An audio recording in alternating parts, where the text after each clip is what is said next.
Back to YouTube channel medical and nurses. अब आज हम बात करने वाले हैं पोस्टपार्टम साइकोसिस के ऊपर। ये टॉपिक मैंने अभी रिसेंट में इसलिए आपको समझाने वाली हूँ क्योंकि अभी आपने न्यूज़ देखी होगी, एक यूपी की महिला हैं जिन्होंने अपने बच्चे को फ्रिज में रख दिया था। आफ्टर दैट उनकी काउंसलिंग हुई, साइकेट्रिस्ट के पास गई, बट फैमिली वालों ने क्या ब्लेम किया कि कोई एविल फोर्स का मतलब क्या होता है कि इनको कोई बाहरी नेगेटिव शक्तियों ने जो अपने कब्जे में टाइप कर लिया है इस तरीके से, तो उनको वहाँ पर ये लगा। बट जब उस महिला को डॉक्टर के पास लेके जाया गया तो पता चला पोस्टपार्टम साइकोसिस है। तो चलिए आज हम बात करने वाले हैं पोस्टपार्टम साइकोसिस है क्या, किस तरीके से हो सकता है, किस तरीके से इसको आप बचा सकते हैं। फर्स्ट थिंग, पोस्ट का मतलब होता है कोई किसी भी चीज़ के बाद, पार्टम मीन्स होता है चाइल्ड बर्थ और पार्चुरेशन जिसको हम कहते हैं वो साइकोसिस का मतलब क्या है, मेंटल कंडीशन है जो बिगड़ना। तो यहाँ पर आज हम बात करने वाले हैं पोस्टपार्टम साइकोसिस के ऊपर। तो यहाँ पे सबसे पहली चीज़ कि ये क्या है, एक तरीके की बीमारी ही है। ये किसी भी तरीके का तो ना तो एविल फोर्स है, ना इसमें आपको कहीं भी झाड़ फूंक से ठीक होने वाला है। ये चीज़ आप हमेशा अपने माइंड में रिमाइंड करके रखिए। बट इंडिया में लोगों को समझाना बहुत कठिन है, बहुत नहीं मुश्किल है, खासकर ऐसे केस में यदि किसी ने अपने बच्चे को फ्रिज में रख दिया, यदि किसी महिला ने आफ्टर डिलीवरी स्पेशली, तो यहाँ पे बहुत सारे रीज़न हो सकते हैं। तो सबसे पहले हम बात करेंगे कि 3P है क्या। 3P का मतलब है पोस्टपार्टम साइकोसिस, जो कि एक rare but severe mental health problem है जो हो सकती है, इमरजेंसी हो सकती है इन द डे, और होगी कब, अकर इन द डे और वीक्स फॉलोइंग चाइल्ड बर्थ, या तो डिलीवरी होने के कुछ दिनों के बाद या कुछ हफ्तों के बाद ये होने के चांसेस रहते हैं, जो कि बेबी ब्लूज कंडीशन है उससे मिलती जुलती रहेगी, जिसमें आपको डिप्रेशन भी देखने को मिलेगा, बाइपोलर भी देखने को मिलेगा, मैनिया भी देखने को मिलेगा। तो यहाँ पे इसके बहुत सारे सीरियस साइड इफ़ेक्ट हो सकते हैं। माँ अपने आप को तो नुकसान पहुँचा ही सकती है, बच्चे को भी नुकसान पहुँचा सकती है यदि माँ को ट्रीटमेंट टाइम पर नहीं मिला। तो इसीलिए इसको एक साइकेट्रिक इमरजेंसी भी कंसीडर किया जाता है। एक चीज़ और सुनिए आप लोग कि पूरे में यदि हम बात करें, पूरा यदि ऑल ओवर बात करते हैं, तो पोस्टपार्टम साइकोसिस जो कि एक सीवियर साइकेट्रिक इमरजेंसी तो है ही, साथ ही साथ यहाँ पर यदि 1000 महिलाओं की डिलीवरी होती है तो उनमें से 1 या 2 को एक कंडीशन डेवलप हो सकती है। 2 हफ्तों के अंदर, बच्चा पैदा होने के 2 हफ्तों के अंदर एक कंडीशन डेवलप हो सकती है। माँ बहुत चिड़चिड़ी हो सकती है, हेलुसिनेशन हो सकते हैं, उसको डिल्यूजन हो सकते हैं, बहुत ज़्यादा मूड स्विंग हो सकते हैं, इरिटेबल रहेगी, और किसी किसी केस में उसको रियलिटी से कुछ भी अंदाज़ा ही नहीं रहेगा कि है क्या क्या चल रहा है उसके आसपास। लॉस ऑफ रियलिटी यहाँ पे देखने को मिल सकती है। तो यहाँ पे आपको याद रखना है पोस्टपार्टम साइकोसिस जो कि रेयर बट एक इमरजेंसी कंडीशन है, जो कि यदि 1000 महिलाओं की डिलीवरी होती है तो 1 या 2 केस में देखने को मिल सकता है। अब इसके रीज़न क्या क्या हो सकते हैं।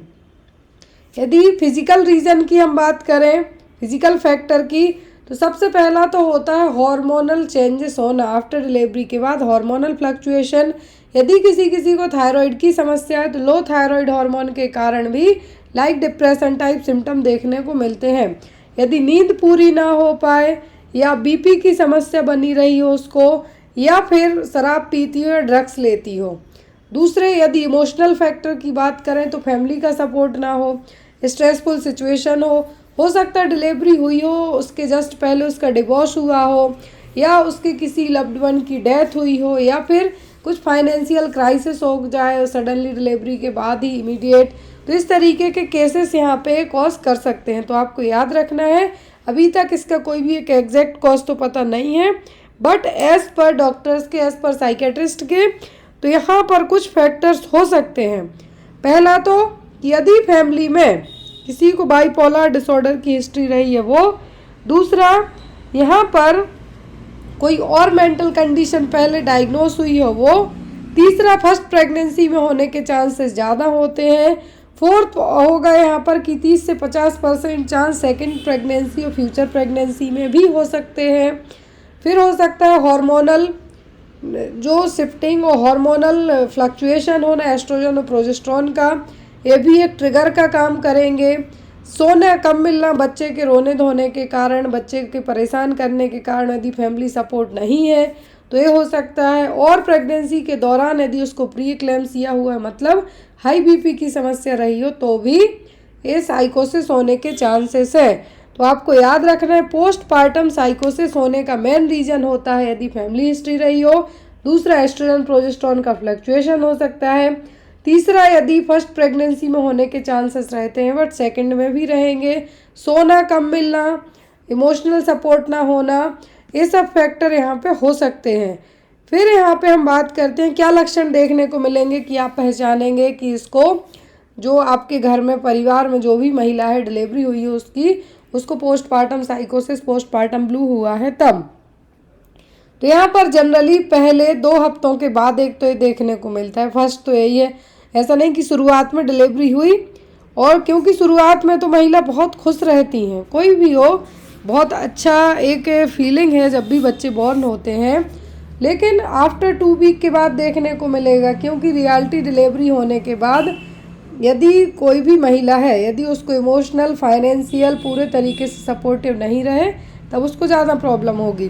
तो यहाँ पर डिल्यूजन भी होगा, उसको लगेगा कि ये चीज़ एक्चुअल में यहाँ पे हो रही बट वो नहीं हो, वहाँ पर हेलुसिनेशन भी होगा, बहुत जल्दी चिल्लाना भी स्टार्ट करेगी, बहुत जल्दी शांत होकर एक साइड बैठ भी जाएगी, मतलब काइंड ऑफ बाइपोलर सिम्टम रहेंगे, मैनिया भी रहेगा और डिप्रेशन भी हो सकता है। और हमेशा हेल्पलेस होपलेस टाइप से रहेगी, कुछ भी क्लियर ना बोलेंगी ना सोचेंगी। और यहाँ पर हम ये भी कह सकते हैं कि कभी कभी बिल्कुल नींद ही नहीं आएगी, सोएंगी ही नहीं वो महिलाएं। उनको ऑब्सेशन, काइंड ऑफ ऑब्सेशन रहेगा अपने बच्चे को लेके, इवन वो बच्चे के फादर को भी बच्चा टच नहीं करने देंगी, इरिटेशन होगा।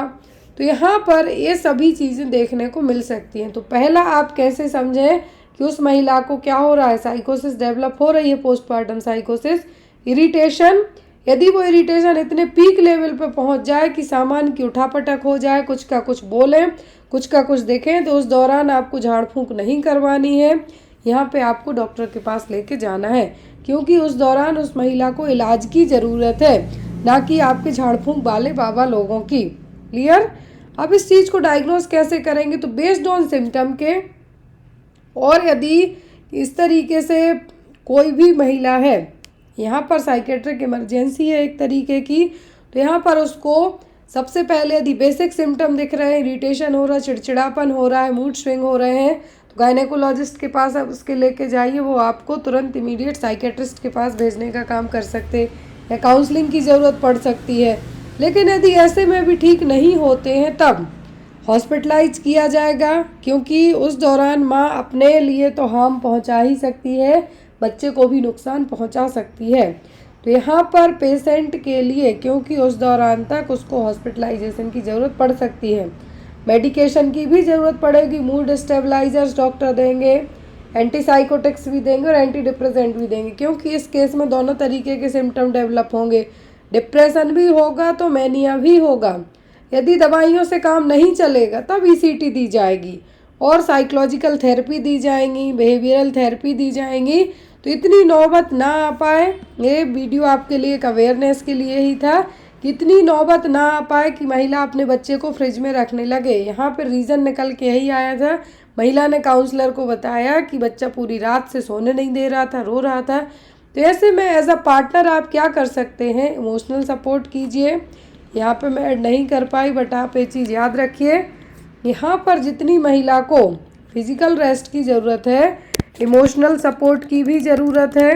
यदि आप इमोशनल सपोर्ट के अलावा जो 42 डेज़ होते हैं, 42 डेज़ होते हैं आफ्टर डिलीवरी के, जिसको हम क्या कहते हैं, post partum period. Post partum period होता है, परपीरियम पीरियड होता है, जितना फिज़िकल रेस्ट की ज़रूरत है यहाँ पर, एज वेल एज यहाँ पर मेंटल रेस्ट की भी ज़रूरत है। तो प्रॉपर सोने दिया जाए उस महिला को, ये नहीं कि आप ओनली बच्चे पर ही फोकस करें कि अरे राजा बाबू या राजा बिटिया आ गई, नानी बिटिया आ गई। तो यहाँ पर बच्चे के साथ साथ माँ की भी केयर की जाए, ताकि जो 1 या 2 केस भी होते हैं वो भी ना हो पाएँ और ऐसी नौबत ना आए कि माँ अपने आप को तो हार्म पहुँचा ही, बच्चे को भी पहुँचा दे, क्योंकि किसी भी माँ को अपने बच्चे से ज़्यादा प्यारा कुछ भी नहीं रहेगा। तो यहाँ पर इस दौरान उसको तो होश ही नहीं है कि उसने किया क्या है। तो ऐसे केस में ना उसको बुरी नज़रों से बचाने वाला काम करना है आपको कि झाड़ फूँक कराएं, ऐसे केस में आप उसका प्रॉपर ट्रीटमेंट कराएं। Thank you.